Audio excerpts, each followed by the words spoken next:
So now so now limiting factor हमारे पास क्या होता है? It's any variable that prevents the rate of photo reaction from increasing. तो अगर हम लोग यहाँ देखें तो हमारे पास CO2 और टेम्परेचर की वजह से रेट ऑफ फोटोसिंथेसिस जो है ना वो बढ़ नहीं रहा है। It's remaining constant, it's remaining constant. ठीक है।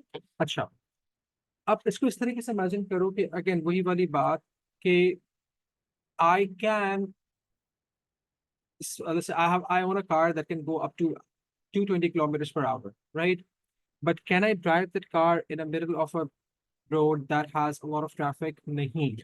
So my car can go up to that particular, मैं बता रहा हूँ honey, I don't worry, I will explain that. Okay. So when so my car can go up to 220 kilometers per hour, but what's preventing it from doing so is the traffic. तो traffic क्या हो गया? Limiting factor हो गया।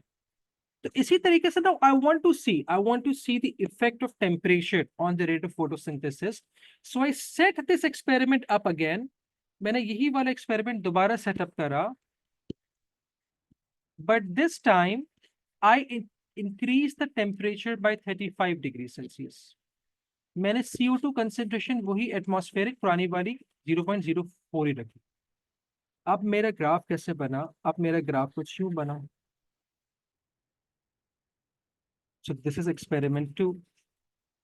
तो मैंने क्या देखा कि इन experiment 2 again as I'm increasing the light intensity, the rate of photosynthesis also increasing, right? Until what? Until about 5 watts of light, after which it becomes constant. दूसरी बात मुझे क्या पता लगी, if I compare experiment 1 and experiment 2, that after 1 watts all the way towards 5 watts or 6 maybe, the rate of photosynthesis is more at higher temperatures compared to that at lower temperature. अब इसको देखो, इसको देखिएगा। तो at 2 watts of light मेरे पास at 25 degree Celsius rate of photosynthesis इतना आ रहा था, लेकिन जब मैंने टेम्परेचर बढ़ाया तो मेरे रेट ऑफ फोटोसिंथेसिस बढ़ गया। At 3 watt this was the rate of photosynthesis that I was getting, but at 35 degree Celsius वो और बढ़ गया। ठीक है। at 5 watts at 25 degree Celsius my rate of photosynthesis was this, at 35 degrees Celsius my rate of photosynthesis this। इससे मुझे क्या पता लगा कि टेम्परेचर का ओवरऑल इफेक्ट क्या है, कि टेम्परेचर बढ़ाओगे तो रेट ऑफ फोटोसिंथेसिस भी बढ़ जाएगा। ठीक है। अच्छा, तो मैंने क्या देखा, I compared experiment 2 with experiment 1 to see the effect of temperature on the rate of photosynthesis. So this tells me yes it does. And at higher temperature, so this also tells me that at higher temperatures the rate of photosynthesis also going to be more. ठीक है भाई। अच्छा, अब now हमने क्या करा, now I want to see the effect of carbon dioxide concentration on the rate of photosynthesis. तो मैंने एक्सपेरिमेंट 3 करा। मैंने अगेन वही 7 एपरेटस अलग अलग लाइट डेंसिटी पे रखे, लेकिन मैंने टेम्परेचर, रूम टेम्परेचर रखा the very same with experiment 1। I kept the temperature the same as experiment 1। हाँ, लेकिन हमने इतना ज्यादा नहीं करा ना बेटे। हमारा टेम्परेचर कितना था? 35 था ना। हमें 35 से एक्सीड नहीं करे ना मेरा बच्चा। तो अभी तो हम लोग सिर्फ इस वाले पॉइंट की बात कर रहे हैं, हम इन दो टेम्परेचर से कंपेयर कर रहे हैं। ठीक है बच्चे। अच्छा, so now but I increase the carbon dioxide concentration 10 times from 0.04 to 0.4%. 37.5 होता है। अच्छा, कम बैक हियर। और इनवर्सली क्यों मेरा बच्चा? डायरेक्टली प्रोपोर्शनल होंगे। Increase in temperature increase the rate of photosynthesis. अच्छा, इसको देखो, एक्सपेरिमेंट 3 देखो।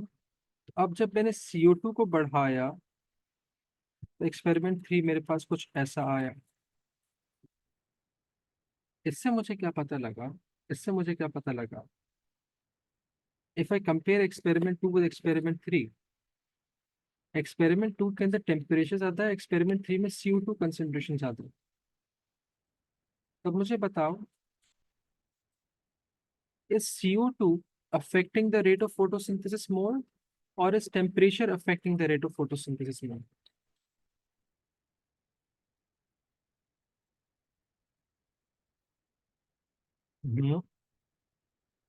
CO2 ना, CO2 देखो, जब मैंने, हम ना इसको देखो बेटे, एक्सपेरिमेंट 2 में टेम्परेचर बढ़ाया था लेकिन CO2 कंसेंट्रेशन कम थी, तो 3 वॉट के ऊपर मेरे रेट ऑफ फोटोसिंथेसिस इतना आ रहा था। लेकिन जब मैंने वापस टेम्परेचर कम कर दिया लेकिन CO2 बढ़ा दी, at the very same line intensity, मेरे रेट ऑफ फोटोसिंथेसिस बढ़ा नहीं बढ़ा?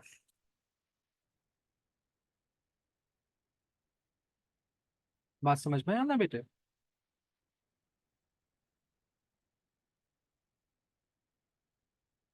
So CO2 compared to temperature has a higher effect on rate of photosynthesis. Okay, all right. अच्छा, अब दूसरी चीज देखिए, एक्सपेरिमेंट 2 के अंदर इस पॉइंट के ऊपर जहां प्लेटू बन रहा है, is the light intensity high? Yes it is. Is the temperature high? Yes it is.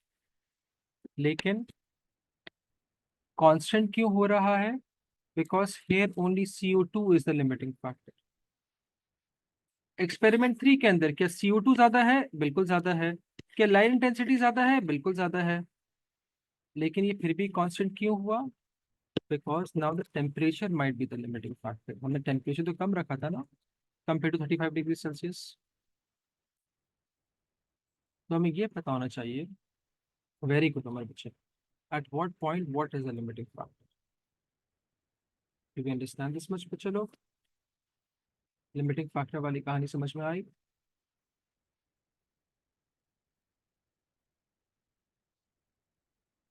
Alright, so this was something that was related to the limiting factors. अब हम एक और चीज पढ़ते हैं जो कि अगेन पेपर 2 के अंदर भी आती है, हम उसको सवाल भी देखेंगे, और पेपर 3 के अंदर भी बहुत आती है। Control of an experiment. What's a control? Control क्या होता है? Control is any factor, any factor affecting the reaction that could be used to make comparisons. That could be used to make what? That could be used to make comparisons. अच्छा, अब इसको देखो, अब इसको देखो, मुझे ये कैसे पता लगा कि भाई light is even needed for photosynthesis? मैंने कंपैरिजन करा। कैसे कंपैरिजन करा? इसको देखो कैसे कंपैरिजन करा। Let's say I got myself a pot which had a good supply of water in it. I planted a particular type of leaf in it. So this was the leaf, right? And I put on the soil hydrogen carbonate. ठीक है, मैंने क्या रखा? इसमें रखा मैंने hydrogen carbonate. ये क्या करता है? इट प्रोवाइड्स कार्बन डाइऑक्साइड, ताकि कार्बन डाइऑक्साइड की कंसेंट्रेशन मेंटेन रहे। और to make the conditions humid, मैंने इसको, इस पर्टिकुलर लीफ को एक क्लियर प्लास्टिक बैग से कवर कर दिया। इट्स क्लियर प्लास्टिक कवर या बैग। और मैंने क्या करा, इसको लाइट से एक्सपोज कर दिया। इसको मैंने लाइट से एक्सपोज कर दिया। Now I want to know now I want to know कि क्या is light an important factor for photosynthesis or not? तो मैंने क्या करा, तो मैंने क्या करा, मैंने यही वाला apparatus एक बार और सेटअप करा with the very same conditions. The only thing that had changed was that instead of a clear plastic bag, I put over it an opaque plastic bag. इससे लाइट पास नहीं हो सकती। अब मुझे बताओ कि क्या फोटोसिंथेसिस होगा लाइट के बगैर? ये नहीं होगा, नहीं होगा, नहीं होगा, क्योंकि लाइट ही नहीं है। ठीक है, it will not happen. Similarly अब how do I find that out, वो हम लोग देखते हैं 2 मिनट के अंदर। Similarly I wanted to see if carbon dioxide was important for photosynthesis or not. So once again, I set up the very same apparatus as the first one, लेकिन instead of the hydrogen carbonate indicated, मैंने इसमें डाल दी या तो sodium hydroxide या फिर potassium hydroxide, strong alkalis. Why? Because strong alkalis are carbon dioxide absorbents. तो इस पूरे एनवायरनमेंट में CO2 की कंसेंट्रेशन कितनी हो जाएगी? 0%। अब लाइट भी है, वाटर भी है, टेम्परेचर भी हम लोगों ने कांस्टेंट रखा हुआ है यूजिंग एन इंक्यूबेटर या फिर कोई let's say I kept in a come temperature control room, लेकिन CO2 नहीं है। तो क्या फोटोसिंथेसिस होगा? नहीं होगा। ठीक है, नहीं होगा। Very good. अच्छा, अब हाउ डिड आई नो कि भाई फोटोसिंथेसिस हो रहा है नहीं हो रहा है? What I did was I D I I found out the starch in the leaf. So we are going to find out the presence of starch in the leaf. इसको देखिएगा।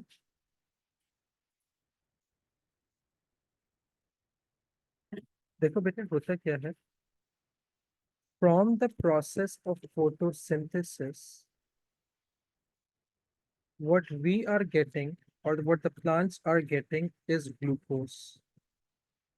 Now, this glucose can be used for 2 processes: for the process of respiration and to build up the plant cell walls, because the cell, yes Nisha, ठीक है। अच्छा, cell walls because they're made of cellulose. Cellulose is the polymer of glucose. We've studied that. हाँ हाँ, ये जो excess glucose होगा, that would be converted and stored as starch.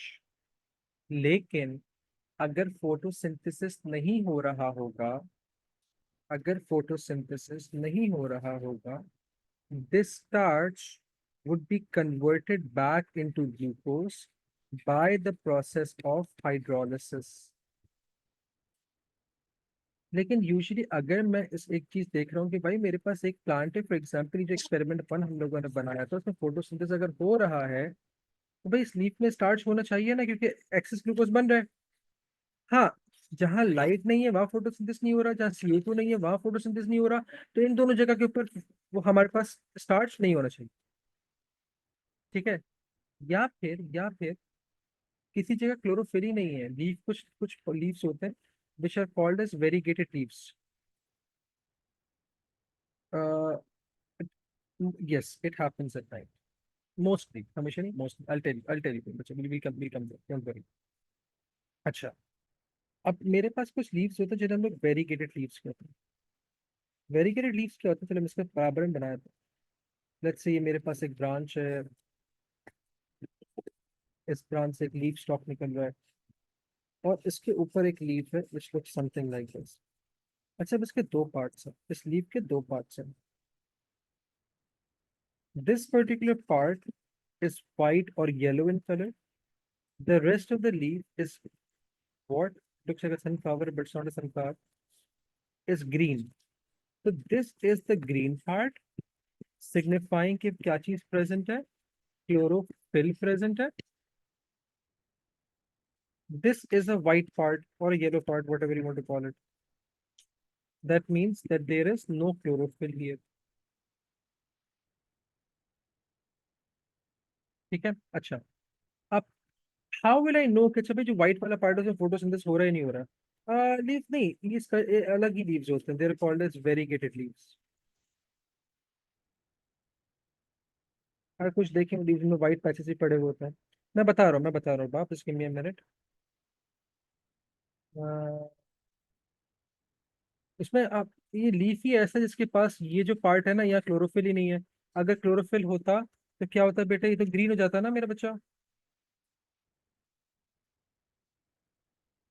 तो green नहीं है, मतलब यहाँ क्लोरोफिल ऑलरेडी प्लांट के हमने लीफ ही ऐसा लिया है. हमने स्पीशी ऑफ प्लांट ही ऐसे पिकअप करी है. अच्छा, तो बाप एक चीज देखो, जब भी हमारे पास फोटोसिंथेसिस हो रहा होगा, वो मुझे क्या बना के देगा बेटा? ग्लूकोज बना के देगा. This glucose by the plant would be used for the process of respiration and for the production of cell walls.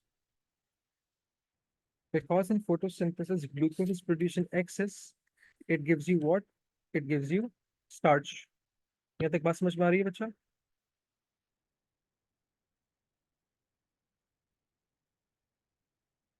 All right. हाँ, अगर प्लांट को, ये प्लांट के अंदर, if the concentration of glucose starts to fall, एक glucose की कमी हो जाए, this starch is going to be broken down by the process of hydrolysis to produce what again? Glucose again. Right? Yes, Sandra, we'll be doing that. We'll be doing that. ठीक है, रुबा बच्चे यहाँ तक बात समझ में आई?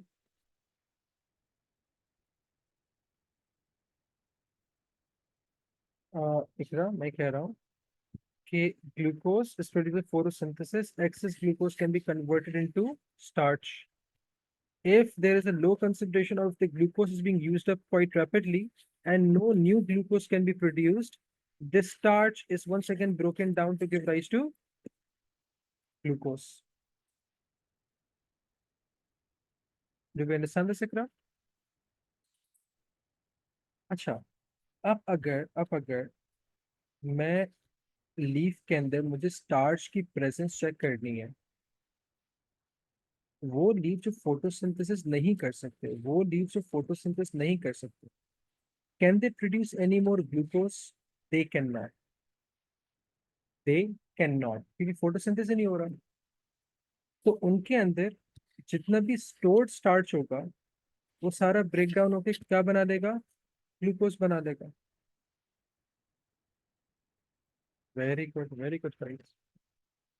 So when we have to find out the presence of starch in leaf, we carry out three processes. सबसे पहले we boil the leaf in what? In water. क्यों? To denature what? Enzymes. अच्छा, why are we denaturing enzymes? So अगर कोई starch बना है, वो break down नहीं हो जाए. अब मैंने लीफ निकाला, जैसे मैं लीफ को प्लांट से हटाऊंगा, तो क्या हो जाएगा? उस क्या हो जाएगा, उसमें जितना भी ग्लूकोज होगा वो और ग्लूकोज तो नहीं बन सकता. लेट्स से हम कीपिंग इट इन डार्क, तो वो स्टार्च को ब्रेक डाउन करके ग्लूकोज बनाना शुरू कर देगा. तो I don't want this starch to break be broken down, right? अगर स्टार्च ही नहीं मिलेगा तो मुझे कैसे पता लगेगा फोटोसिंथेसिस हुआ था नहीं हुआ था पहले? Right, so starch is not broken down. Once I'm done with this, the second thing that I do is I boil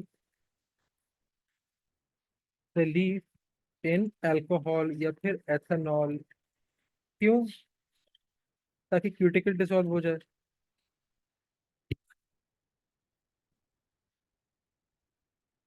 right, और फोटोसिंथेसिस नहीं हो. वाटर से बॉईल करूंगा तो और फोटोसिंथेसिस नहीं होगा. ठीक है. फिर तीसरी चीज में क्या करता हूँ? Add iodine solution.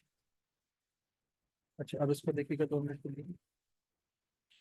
Iodine solution का अपना कलर क्या होता है? Brown, orange. only in the presence of starch it converts into what? Blue black. Very good. ठीक है. अब एक चीज देखिए. अब एक चीज देखिए. जिस जगह के ऊपर, अगर हम लोग वही वाला लीफ देखें, जिस जगह के ऊपर, तो अगेन आयोडीन बेसिकली दिखा क्या रहा है, I am sorry, it's basically shows the presence of starch. अब देखो, अब जो मैंने एक्सपेरिमेंट करे थे ना, उनके ऊपर से मैंने क्या करता हूँ, उसमें लीफ डाला था और मैंने उनको, you know, in all of these experiments I carried this particular process out. तो मैंने क्या देखा कि भाई, जो भी एक्सपेरिमेंट के अंदर, जो भी एक्सपेरिमेंट के अंदर मैं बता रहा हूँ, जो भी एक्सपेरिमेंट के अंदर स्टार्च जहाँ भी प्रेजेंट होगा, उस लीफ का जो कलर होगा वो ब्लू ब्लैक हो जाएगा आफ्टर एडिशन ऑफ आयोडीन. जिस जगह के ऊपर स्टार्च नहीं होगा, तो वो ब्राउन ही रहेगा iodine solution. This will tell me यहाँ फोटोसिंथेसिस नहीं हुआ. अब फॉर एग्जांपल अगर हम लोग ये वाला लीफ देखें, तो जहाँ मेरे पास क्लोरोफिल प्रेजेंट था, वहीं फोटोसिंथेसिस हुआ होगा, वो पार्ट ब्लू ब्लैक हो गया. लेकिन जिस जगह पे क्लोरोफिल ही नहीं था, फोटोसिंथेसिस ही नहीं हुआ, वो पार्ट आयोडीन के साथ क्या रहा? ब्राउन ही रहा, उसमें कलर चेंज नहीं आया. सिमिलरली अगर हम लोग यहाँ से ये वाला लीफ उठाएंगे, क्योंकि लाइट नहीं थी इसके अंदर, ही फोटोसिंथेसिस नहीं होगा, तो भाई ये लीफ क्या होगा? ये स्टार्च का कलर शो नहीं करेगा. इस वाले एक्सपेरिमेंट के अंदर CO2 नहीं था, तो अगर मैं इसमें स्टार आयोडीन डालूंगा, वो भी ब्लू ब्लैक नहीं होगा. क्यों? क्योंकि इसके अंदर फोटोसिंथेसिस नहीं हुआ because of absence of CO2. तो इसने भी ग्लूकोज और स्टार्च प्रोड्यूस नहीं करा. ऑलराइट. अच्छा जी. So to be remove, why do we need to remove the cuticle? Cuticle waterproof होती है ना, तो अगर मैं क्यूटिकल रिमूव नहीं करूंगा, तो मेरे पास आयोडीन सोल्यूशन के अंदर जा पाएगा? वो जाएगा ही नहीं लीफ के अंदर. ठीक है. और लैपटॉप वो सॉरी प्रेजेंट, हाँ बिल्कुल. Why is the middle part red? क्योंकि वहां हमने आयोडीन सोल्यूशन डाला था, तो आयोडीन सोल्यूशन का कलर ब्राउन होता है. आयोडीन अगर ब्राउन ही रहा, दिस वुड टेल मी कि अच्छा भाई यहाँ स्टार्च प्रेजेंट नहीं था. We add iodine after you're done boiling. Once you've taken the leaf out, only then you're going to add iodine. Well, we can, but once you've denatured it, so what's the point of removing it? Disha, once you've killed it, what's the point of removing it? Okay. So with this, we're done for today.